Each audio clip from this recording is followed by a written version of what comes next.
today we will be demonstrating the post-mortem care. So bakit nga ba ginagawa natin yung post-mortem care? So post-mortem care is the care of the body after death.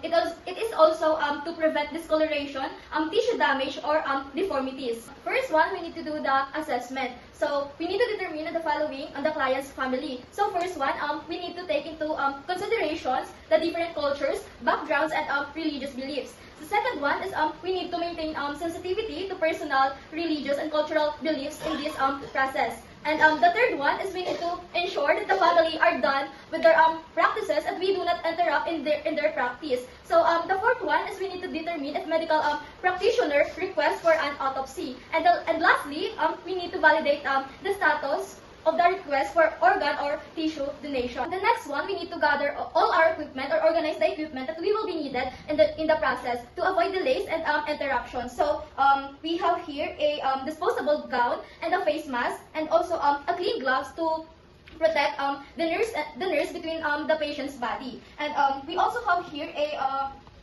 alcohol, cotton balls, a micropore tape, a scissor, and a hand soap. And another one is we also have here bath towels, hospital gown, and a clean bed linens. And we also have here a bath towels and a clean basin. And most importantly, na ginagamit sa postmortem is the cadaver bag.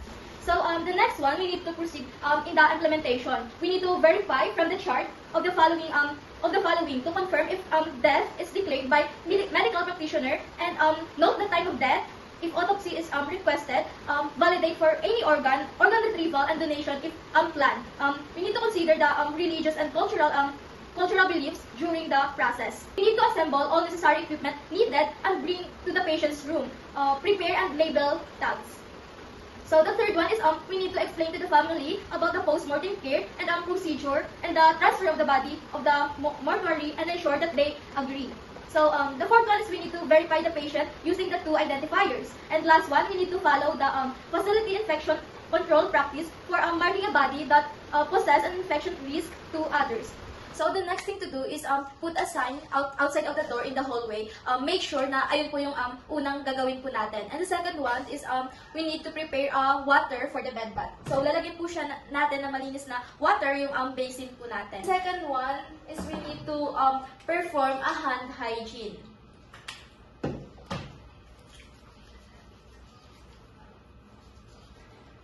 Pagkatapos po natin mag-hand hygiene, magsusuot na po tayo ng PPE po natin, ng personal protective equipment. So first, susuotin po natin yung disposable gown.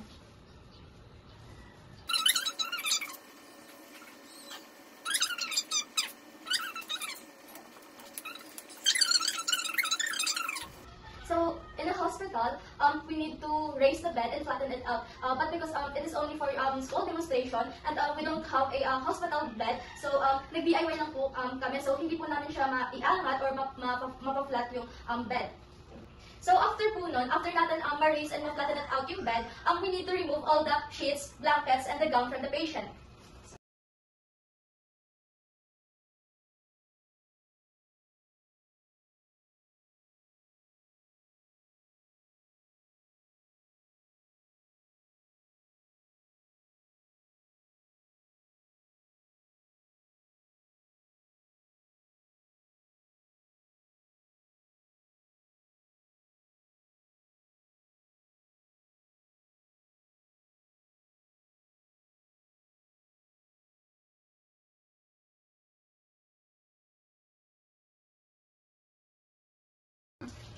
So, after po natin ma-remove lahat ng sheets and blankets and also the gown sa patient, susunod naman po natin tatanggalin is yung mga tubes po sa patient. If may IV tubes po siya or may mga catheter po na nasa katawan ng patient, so need po natin yun kunin.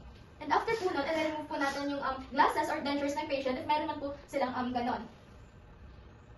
And ilalagay lang natin siya sa side ng patient kasi for later on, ilalagay natin siya sa plastic bag at isasama po natin siya sa body ng patient sa loob ng cadaver bag.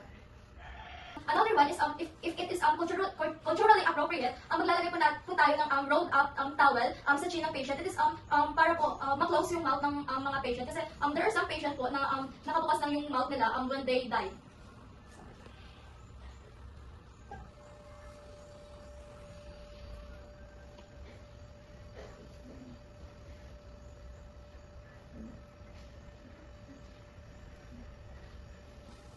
So, after po nun, bibigyan na natin ng bed bath yung patient. So, before tayo mag-bed bath sa patient, mag-place po tayo ng absorbent pad sa ilalim ng buttocks ng patient.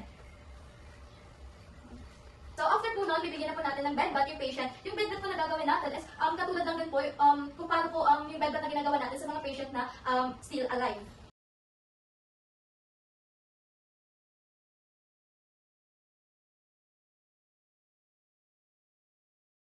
So, first ko kayo ang bath niya.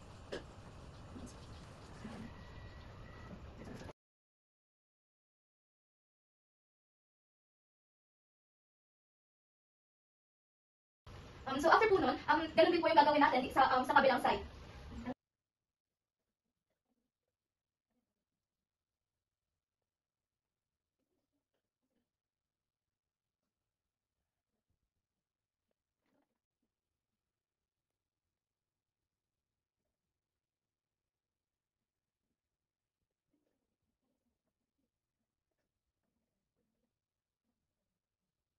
After po nito, ganun din po yung gagawin natin sa kabilang fit ni patient.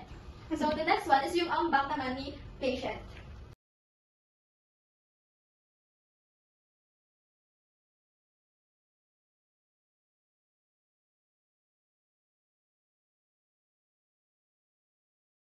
And after po nung bed bath natin, after natin gawin yung bed bath sa patient natin, maglalagay na po tayo ng fresh clean gown.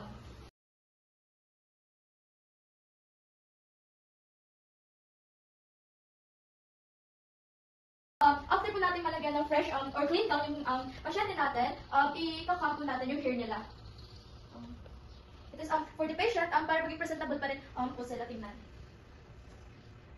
And then, after nun, i-identify na natin lahat ng mga belongings ng patient and ipapapirma po natin sila sa family members niya. So, after na natin magawa lahat ng yon, maglalagay po tayo ng name tag sa bid toe ng patient. So, ito po nakalagay po dito yung name ng patient, yung time of death,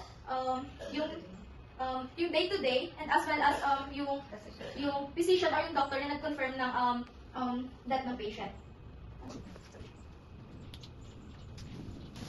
So, next one is, magpo natin yung cadaver bag. And then, mag-place po tayo ng yung bed linens sa ilalim ng patient. So, tatanggalin po natin yung dirty linens na that's underneath the patient. So, first, bago po natin gawin yun, ito-turn sideways natin yung pasyente natin.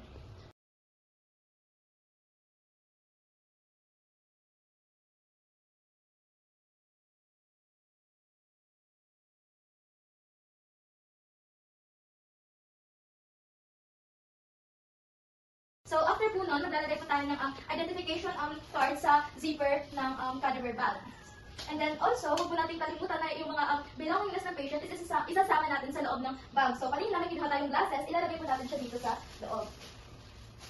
And make sure po na matatakpan ng buo yung katawan ni patient. At tatandaan din po natin na out of respect, make sure po natin na walang makakakitang ibang mga tao habang nilalagay natin yung patient natin sa cadaver bag.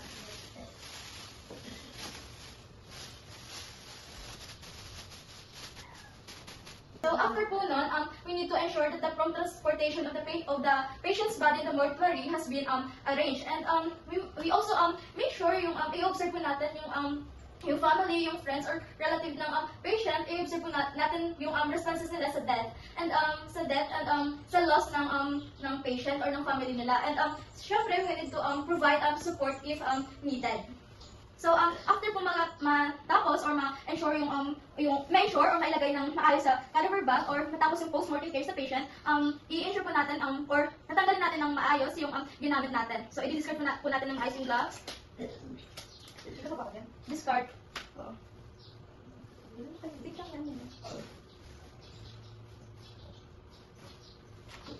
So, after po ng lahat ng yon, mag-hand hygiene na po tayo.